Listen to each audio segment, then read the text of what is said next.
It's been described as one of the world's biggest civil engineering projects, creating 8,000 square meters of new land every day. The 3.5-kilometer long construction behind me has been dubbed the Great Wall of Lagos, and it's just one of the reasons why.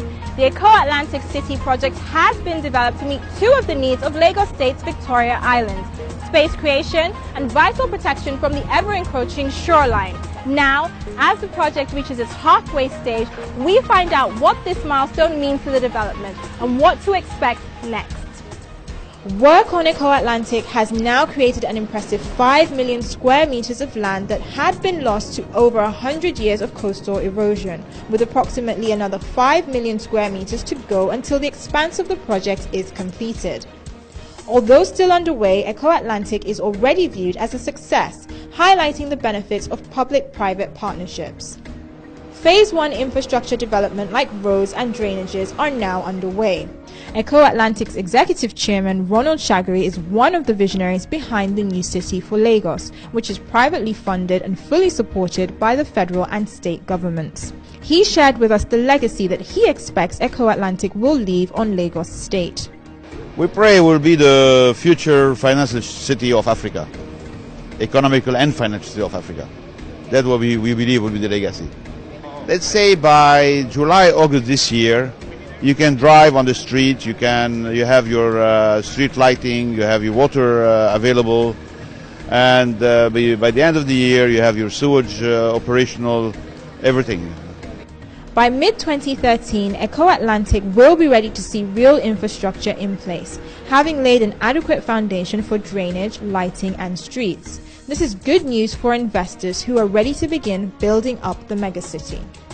Orlean Invest is one such company. They have acquired about 400,000 square meters of Eko Atlantic land, which they plan to develop extensively for oil and gas industry residential requirements. The initial part is to develop, as I said, our residential complex, 400,000 square meters, then a business district for offices, for banking, finance, oil and gas, an international hospital. There will be a clinic inside the state as well, an international school, and a marina, and let's call a shopping mall, eco shopping mall. That's the start, which is basically where we are now, up to Victoria Island. In the next 3 to 4 months, this expanse of land will be cleared and the makings of sturdy foundations will be seen. The Eko Atlantic City project has been described by many as a potential investment haven. We caught up with a few key industry players to get their thoughts on what role the city will play in the Lagos economy. It's a statement located within a position within the African continent, at the Gulf of Guinea, making a statement of the connection of the largest concentration of black people, saying to the entire economy of the African continent that here the best is expressed, giving accommodation to strong financial institutions of leadership that connect trade and commerce, both in Africa as well as in the entire world. For sure, this will be a landmark. It is already a landmark because 5 million square meters is not a joke. It's a whole city. So it's going to really create a new city, new jobs, new opportunities, and massive jobs.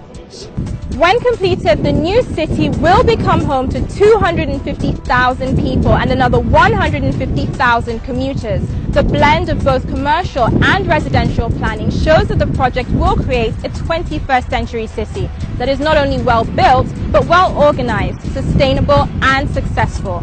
I'm Keisha Gitari from the Eko Atlantic City project here in Lagos.